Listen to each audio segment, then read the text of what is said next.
구독의 신. 이제 시작합니다. 내가 투자하면 왜 실패하는 걸까요? 우리는 모두 한 번쯤 이런 고민을 해봤을 것입니다. 이번 시간에는 김지은님의 이야기를 통해 투자 실패의 이유를 한번 생각해보고자 합니다. 김지은님은 한때 누구나 꿈꾸던 대기업에 다니는 안정된 직장인이었지만 더 나은 미래를 꿈꾸며 투자를 시작했습니다. 고작 몇 달 전만 해도 그녀는 자신의 투자 전략이 완벽하다고 믿었지만 결과는 참혹했습니다. 한때 1억 원이 넘던 투자금이 단 3개월 만에 절반으로 줄어들었던 것입니다. 김지은님은 처음 투자를 시작할 때 자신이 모든 것을 알고 있다고 자신했습니다.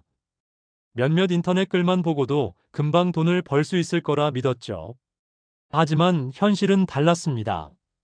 그럼 김지은님의 이야기를 더 들어보겠습니다. 저는 유튜브에서 인플루언서로 활약하는 성공한 사업가의 인터뷰를 보고 그가 추천한 기업에 투자했습니다. 그 기업의 주식은 초기에는 오르기 시작했지만 저는 왜인지 확인하지도 않고 조금만 오르면 팔면 된다는 생각으로 고점에서 매수를 했습니다. 매수한 이후 실제로 약 15%라는 수익이 났고 30%까지만 벌면 팔아야지라는 마음에 매일매일 주식이 오르기만을 기다렸습니다. 하지만 기업의 오너가 횡령을 했다는 대형 악재 뉴스가 터지면서 주가는 이틀 만에 반토막이 났어요. 엄청난 손실을 입었죠. 그때 저는 깨달았습니다. 충분한 공부 없이 남의 말만 믿고 투자하는 것은 매우 위험하다는 사실을요. 투자에 앞서 반드시 해야 하는 것은 기본적인 지식 습득입니다. 재무제표를 분석하고 시장의 흐름을 이해하며 여러 정보를 종합적으로 판단하는 연습을 통해 보다 현명한 결정을 내릴 수 있습니다. 투자의 세계에서는 감정 또한 매우 중요한 역할을 합니다. 초조하거나 욕심이 많은 때는 감정적인 결정을 내리게 되고 이는 실패로 이어질 수 있습니다. 저는 초기 투자에 실패한 후 한참 주식시장을 쳐다보지도 않았습니다. 하지만 잃었던 돈이 자꾸 눈앞에 아른거려서 잠을 잘 수가 없었어요. 이후 다시 기회를 노렸습니다. 처음 투자했던 돈을 복구시키기 위해 이번에는 더 많은 이익을 기대하며 고위험 종목에 투자했습니다. 오기가 생긴 거죠. 한마디로 네가 이기나 내가 이기나 해보자라는 심정이었어요. 처음에는 수익을 봤지만 욕심을 더 부리다가 주가가 급락하면서 또 다시 큰 손실을 입었습니다. 수익이 나도 그 수익을 지킬 수가 없었어요. 저는 감정적인 결정을 내리는 것이 얼마나 위험한지 뼈저리게 깨닫게 했습니다. 투자에서 감정을 잘 다스리는 것은 필수적입니다. 흥분 속에서 과감한 결정을 내리기보다는 냉정하게 분석하고 전략적으로 접근해야 합니다. 많은 사람들이 한 종목에 모든 돈을 쏟아붓는 경우가 많습니다. 하지만 분산 투자만이 리스크를 줄일 수 있는 방법입니다. 이번엔 김북천님의 사연입니다. 저는 한때 2차 전지 산업에 모든 돈을 투자한 적이 있었습니다.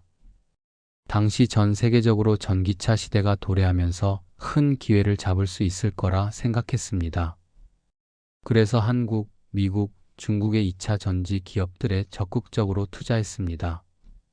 초반에는 성과가 나쁘지 않았습니다.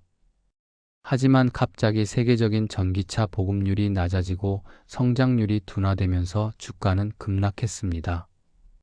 저는 한국과 미국, 중국에 분산 투자했다고 생각했지만 결국 하나의 산업에만 집중 투자했던 것이 문제였습니다.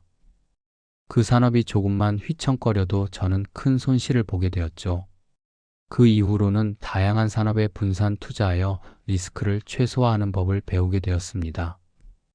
분산 투자는 리스크를 줄이고 수익의 안정성을 높이는 효과적인 방법입니다. 다양한 자산군에 분산 투자함으로써 특정 종목의 실패로 인한 손실을 최소화할 수 있습니다. 시장 타이밍을 맞추는 것은 매우 어려운 일입니다. 심지어 세계적인 투자자 워렌 버핏조차도 시장 타이밍을 정확히 맞출 수 없다고 말했죠. 저는 시장의 타이밍을 맞추려는 시도를 여러 번 했습니다. 차트를 보고 주가가 오를 것 같은 예감이 들 때마다 매수를 하고 떨어질 것 같을 때마다 매도를 했습니다. 유튜브 영상을 보며 차트 공부도 하고 보조 지표를 연구하기도 했죠. 하지만 결과는 참담했습니다. 실제 주식시장은 예상과는 다르게 주가는 급격히 변동했고 남은 건 스트레스와 큰 손실뿐이었습니다. 죽고 싶었죠. 시장의 흐름을 읽고 예측하는 것은 중요하지만 지나치게 타이밍에 집착하는 것은 위험할 수 있습니다. 장기적인 전략과 꾸준한 투자로 시장의 변동성을 흡수하는 것이 더 좋은 방법일 때가 많습니다. 단기적 수익을 기대하며 너무 자주 거래를 반복하면 장기적인 성장을 놓칠 수 있습니다. 투자에 성공하려면 장기적인 시각을 가져야 합니다. 이번엔 한미정님의 사연입니다. 저는 처음 투자를 시작할 때 단기적으로 이익을 챙기기 위해 증권 거래세가 없는 ETF를 끊임없이 사고 파는 매매를 반복했습니다. 한 호가만 올라도 큰 돈을 투자하면 3,000원 정도의 수익을 낼 수 있어서 생활비에 보태기엔 좋았습니다. 하지만 이러한 단기 매매에 집중하다 보니 장기적인 큰 성장을 놓치고 말았습니다. 이러한 경험을 한 이후 장기적인 관점을 가지고 꾸준히 성장할 수 있는 종목에 투자하면서 단기 매매를 할 때보다 약 30배가 넘는 수익을 낼 수 있었습니다. 장기적으로 안정적인 기업에 투자하는 것은 단기적인 기회를 쫓는 것보다 더 큰 성과를 가져올 수 있습니다.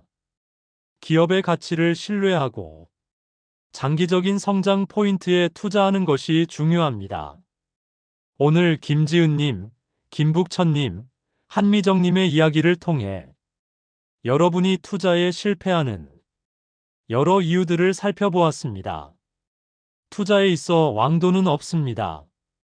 투자에서 성공하기 위해서는 체계적인 지식, 감정 관리, 분산 투자, 타이밍 인식, 그리고 무엇보다도 장기적인 시각이 필요합니다. 자신만의 원칙을 세우고 그 원칙을 철저히 지키는 것이 현명한 투자이며 수익을 낼 수 있는 투자의 길입니다. 원칙에 어긋나는 투자는 여러분이 힘들게 모은 자산을 날려버리는 지름길입니다. 원칙을 지키는 투자, 그것만이 살 길입니다. 여러분의 성공 투자를 기원합니다. 구독의 신 채널을 구독하면 여러분의 삶이 풍요로워집니다. 여러분이 사랑하는 채널 구독의 신 구독과 좋아요는 영상 제작에 큰 힘이 됩니다. 감사합니다.